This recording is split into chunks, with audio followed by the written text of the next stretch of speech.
This is episode 84 with Cristina Vanko. Welcome to the Quarter Life Comeback Podcast, the show that empowers you to become the hero of your life's journey. With your host, Brian Tier.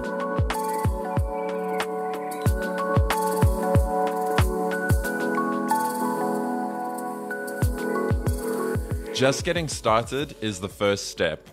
What is up, everyone? Welcome back to another episode of the Quarter Life Comeback Podcast. This is your host, as always, Brian Tier, and those were the wise words of this week's guest, Cristina Vanko.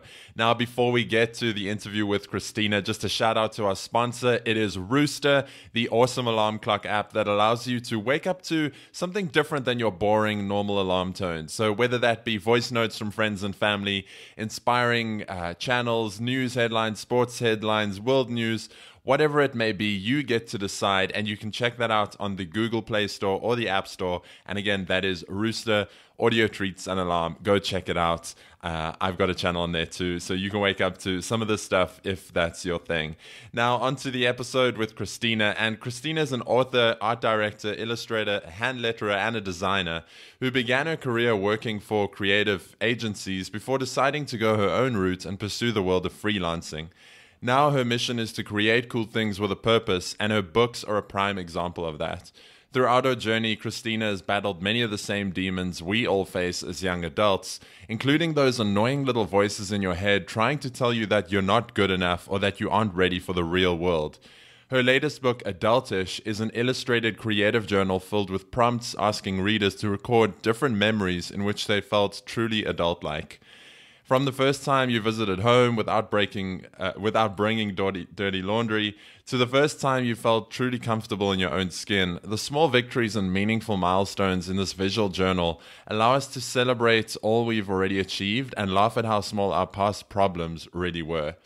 Now, in this episode, you're going to learn how to identify your purpose by using your downtime, how to use your network to find freelance opportunities, common struggles of being a creative freelancer, how to deal with irregular monthly income, a fun, creative way to celebrate your life's milestones, the best and worst part about being an adult, and so much more. As always, you can get the links and resources we mentioned in this episode at briantier.com/084. But for now, guys, let's go hang out with Cristina.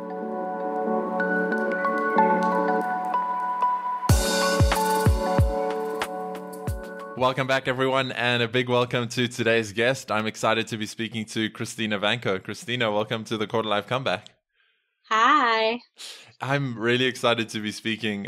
You reached out after you wrote your book, which is, I think it's so cool, and we'll chat about that later on. But for people who don't know about, who you are and what it is that you do, why don't you tell us a bit about your quarter life story?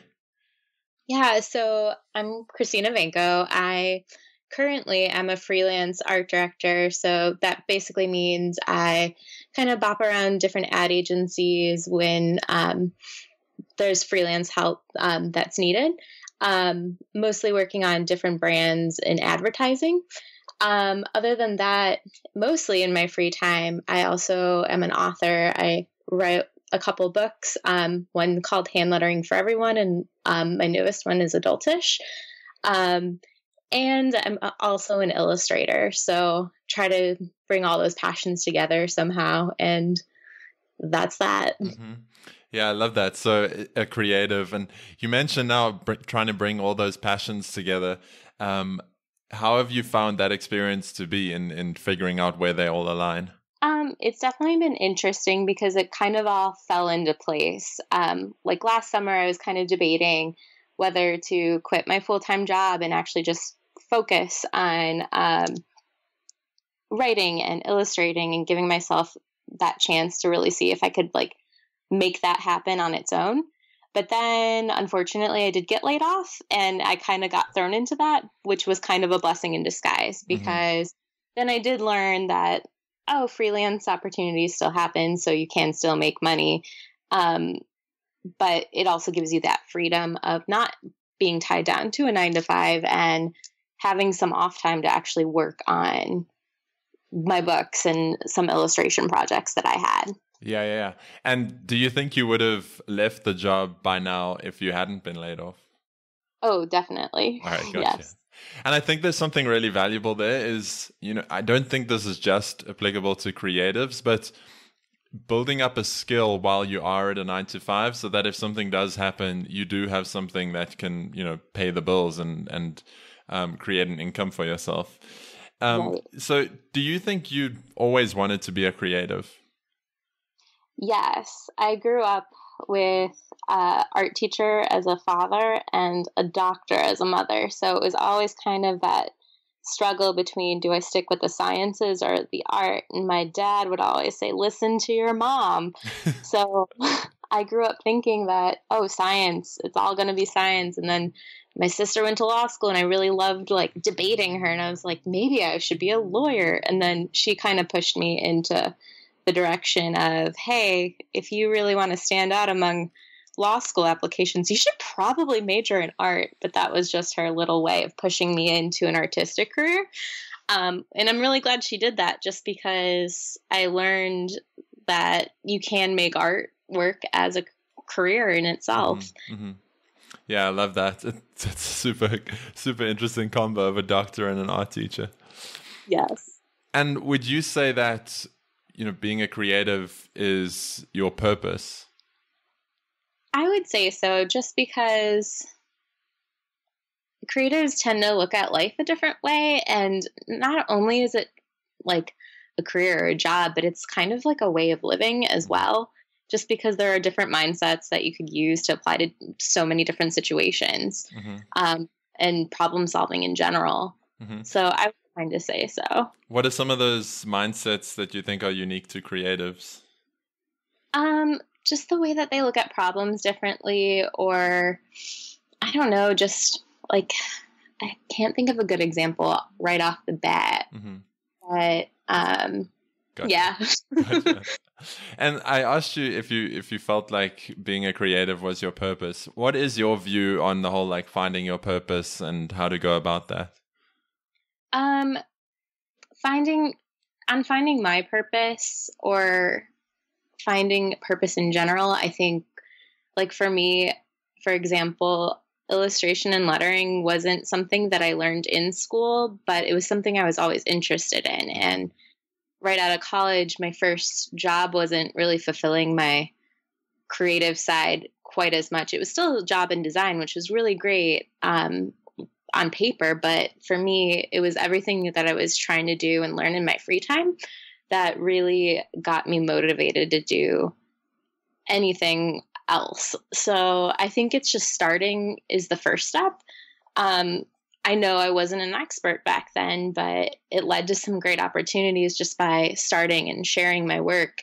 And I look back on my portfolio and my Instagram, and I'm like, wow, those first projects weren't the greatest, but it was that step that was necessary to be taken to kind of build that community and really get me going and keep posting and keep sharing my work. Yeah, I can relate to that so much. If I listen to the first few episodes of this podcast, they're cringeworthy, and I know a lot of people take down their early episodes so that everything sounds good, but I actually think there's value in leaving them up for other people to see. These people, we tend to put people on pedestals that have a public profile, but actually they started where exactly where we're starting from now. Right.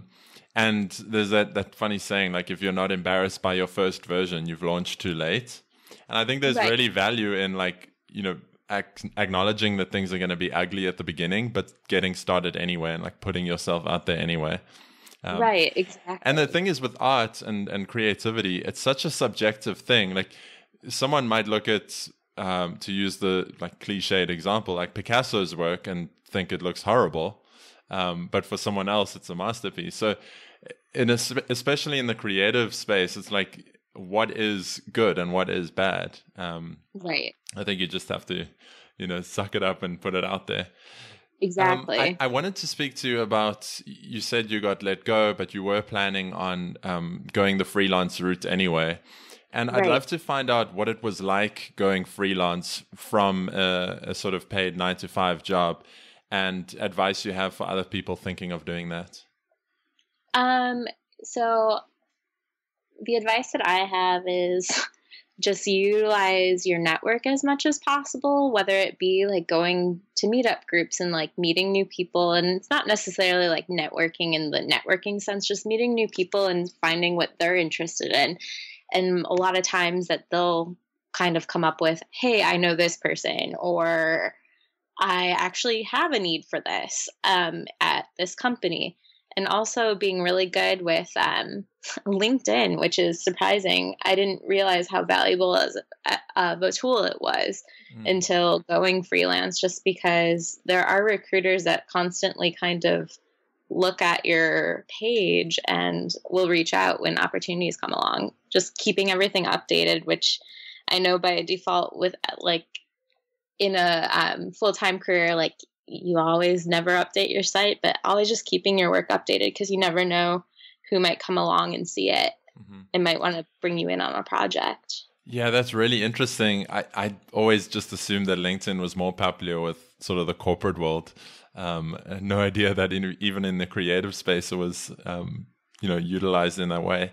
What is your opinion on freelancing sites like Upwork and Fiverr and that kind of thing?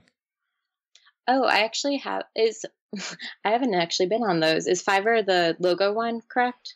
Well, there's all sorts of services, but yeah, logos is one of them. So basically anyone can create a profile and like have a basic gig for $5, and then you add on services and things like that. I have always, because I remember, I think at least in college, or like when I first got out of college, 99 Designs and like all those types of sites were really big. It's a lot of work that people put into it for only paying so little.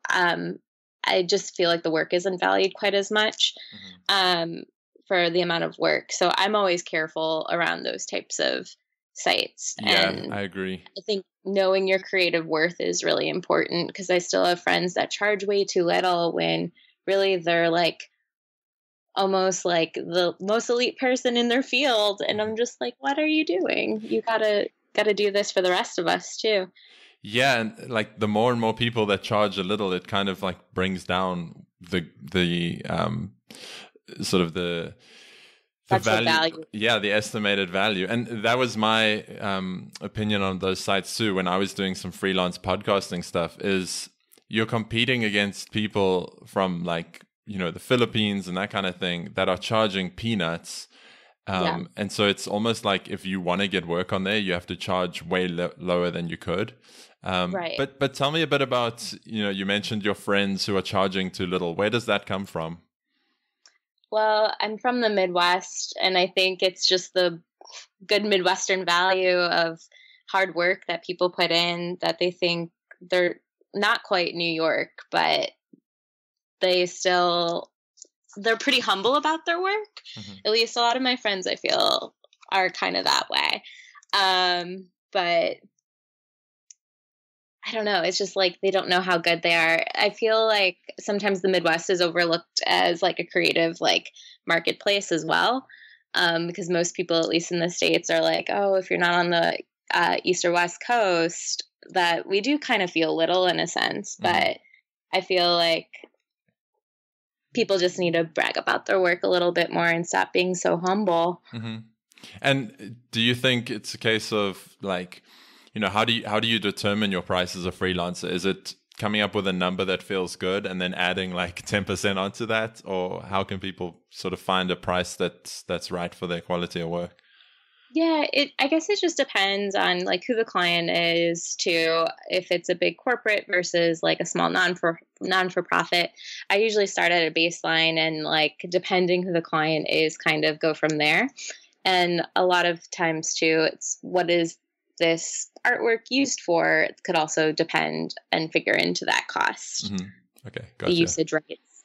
And I suppose like, speaking to creative friends and someone like you, for example, and finding out like what is the going rate for various kinds of work.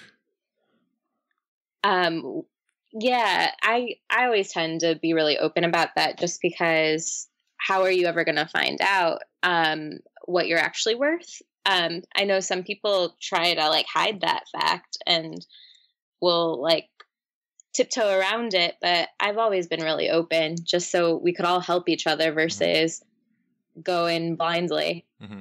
Yeah, gotcha.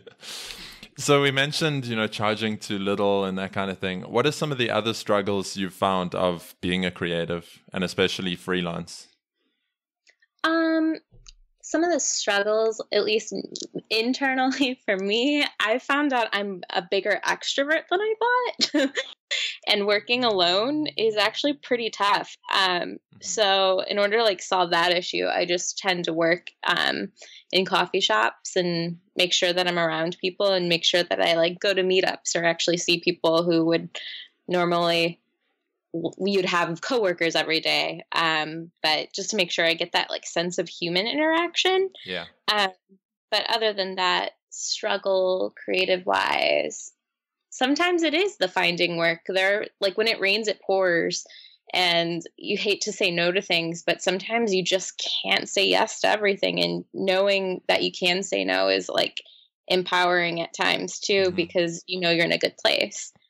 Yeah. And what are your tips for, I suppose this is quite closely aligned with that, tips for dealing with like irregular income, where some months, you have to turn away work, like you said, and then other months you really don't know how you're going to put food on the table. How do you deal with months of different income? I think that's where a lot of my like passion projects and like books come into play, that like I always make sure that I'm busy on the other side of things as well. So I always can fill my time with something. And I always tend to do that pretty well as well, whether it be a new project or pitching a new book idea, or even if it's just traveling as well, just so I could like fill my time at least the most fruitfully. And how about financially for things like insurance or putting away savings and that kind of thing? Yeah, and that's another reason why I keep telling my friends who do freelance, like charge more, just because you don't realize how much money does go into healthcare, all your taxes, everything, in comparison to when you actually had a full-time employer paying most of that stuff. So that's why I never feel that guilty about trying to charge more and have them come down to see where I could actually land, not only to see how much you're worth, but also to pay your bills and pay yourself. Yeah. And then are you kind of like putting away during the good months, putting money away to kind of make up for those lower months, or how do you structure that? Yeah, like I've always been really good at saving money, but it's just knowing like when you can't spend. But luckily, at least this past year, it's been pretty good. All right, got it. That. Great. Yeah. So I want to transition into the reason we're speaking today, and that is to talk about your book, Adultish. Love the title and love what the book's all about, but tell us a bit about that. Yeah, so the idea initially came from, I turned 27, maybe I was like 26, verge of 27, and all my friends were just complaining about everybody getting married, everybody having babies, everybody getting their dream jobs. And it's like, yeah, we're all at different stages of this life process. There's really no timeline, but why aren't we celebrating this versus complaining about it? So I decided to create this book basically kind of to model like a baby's book of firsts, in order to record all the actual important things versus like, oh, my first word, more so like my first job interview, just so we can remember these moments that either may seem hilarious or terrifying, and we could look back at them later and laugh. Yeah, I love that. So the idea is kind of like revisiting the good times when times aren't going so well. Is that right? Yeah, and the times could be going well too, but it's just actually remembering them. I think a lot of times we just kind of fall into the habit of like complaining about all this other stuff that's happening too, that we don't even take the time to celebrate the good. So it is a means to celebrate just life in general. Yeah, and when you celebrate the good things, like more good things come. I think we're so driven to like focus on what's next and wanting more and like being in the next place, that we forget to, you know, celebrate those small wins along the way, which I've spoken about before as being really important. Exactly. And are there journaling prompts and that kind of thing in the book as well? Yes, the whole book is mostly journaling prompts and places just to record the moments that have happened. But Amazing. I offer a lot of guidance in what moments you should be recording about. So it's not just like a blank book of pages. Yeah. And what are some of the journaling prompts that we can find in the book? Like, let's see, I'm thumbing through it now.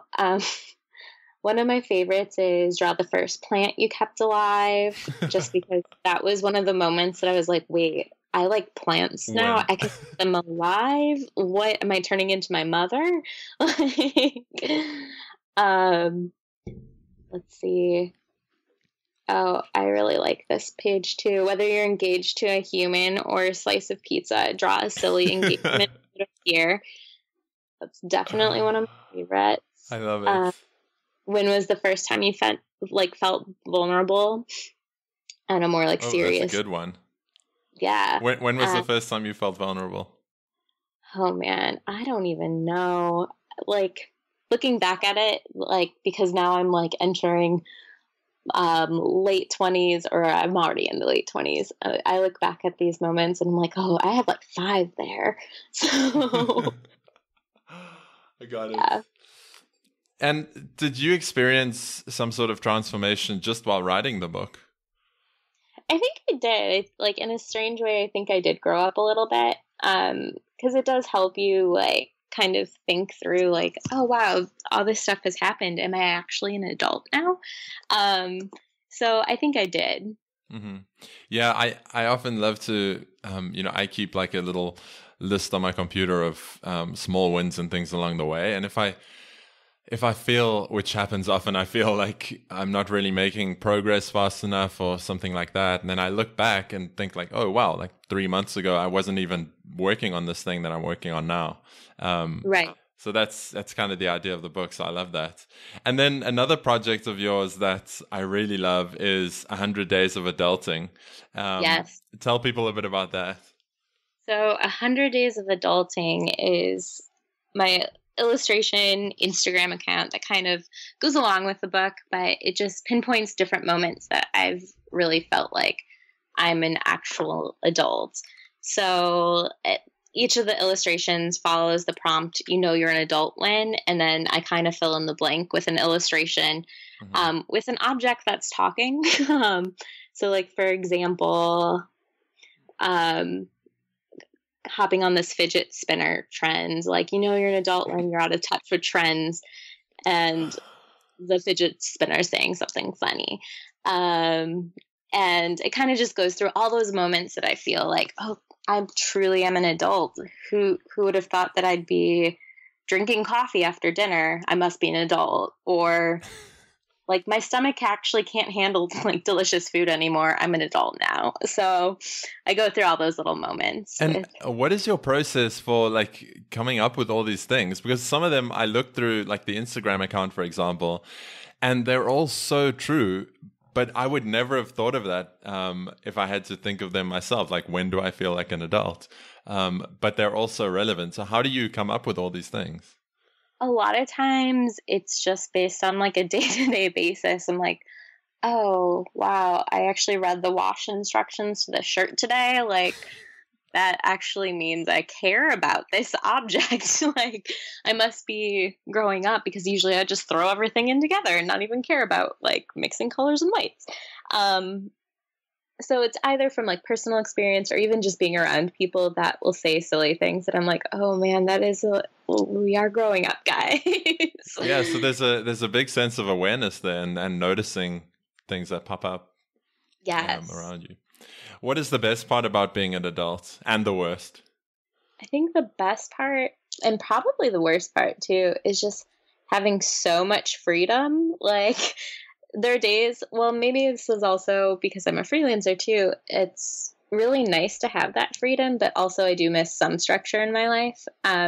Whether you're little and like you're going to school every day, or you have a full-time job, I do kind of miss that sometimes, but it's also really nice having the freedom to like book a plane ticket and go travel without your family, and live by your own rules, or whether it's also just eating ice cream for dinner sometimes.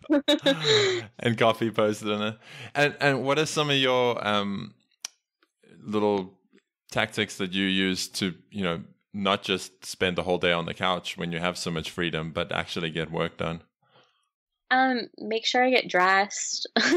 Make sure I do go to a coffee shop, just because I feel like if I'm somewhere, there's a reason that I need to be there. And it makes me feel like I actually went somewhere to do something. Mm-hmm. I would say is probably my biggest tactic. Just keeping life going in like the normal sense, but not going to like an office every day. Yeah, the getting dressed one, it sounds funny, but it's actually, for me too, it's huge. Like I find it really easy to just put on like comfy shorts and a t-shirt and stay at home and work. And I find immediately when I put on like shoes and jeans, I feel that like something clicks where it's like, okay, it's go time now.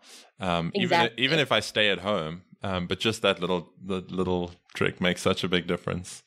Right. Cristina, is there anything we haven't touched on that you think might be worth mentioning for people listening? Not to be afraid of growing up. Mm-hmm. We're all moving forward. I think that's my biggest takeaway from writing the book. I love that.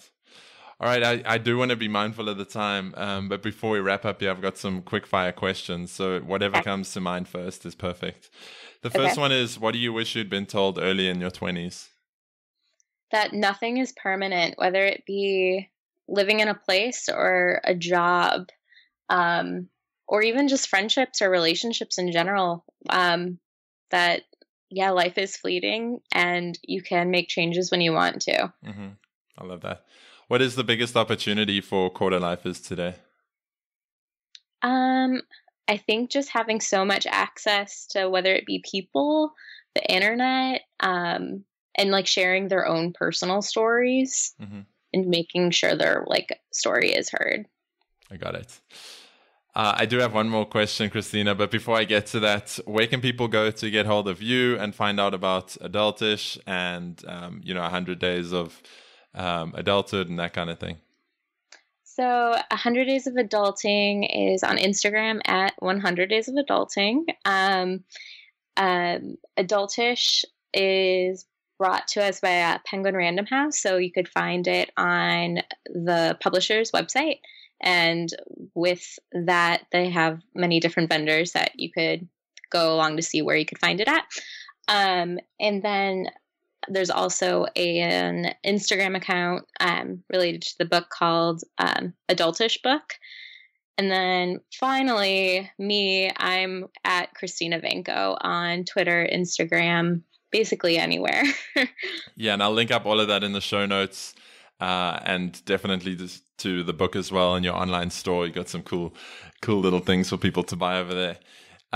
Cristina, before I get to the final question, I just want to acknowledge you for coming on the show today and sharing a bit about the life of a freelancer, but also for writing the book and, turning what is for some people a very stressful time into, a fun activity and allowing them to kind of reflect on the good parts of getting a bit older as well. Right. And the final thing that I have to ask is, what one thing can listeners do this week to start creating their own quarter life comeback? Just starting what they want to do, like whether it be drawing or, I don't know, writing a blog or, I don't know, hula hooping. Do whatever you want and just don't be afraid to start. I love it. Cristina Vanko, thank you so much for coming on the Quarter Life Comeback. Of course. So there you have it, guys and girls. That wraps up episode 84 of the Quarter Life Comeback podcast. And a big thanks to Cristina Vanko for coming on the show and sharing a bit about her story with us today. If you like this one, please share it around with your friends on social media and shoot me a tweet at Brian Tier to let me know your biggest takeaway.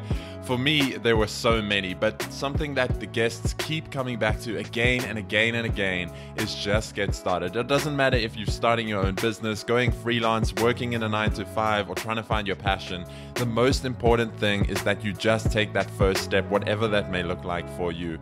And then if we're talking about freelance stuff, the importance of knowing what your work is worth and accepting that it's going to be ugly in the beginning, but taking that first step anyway.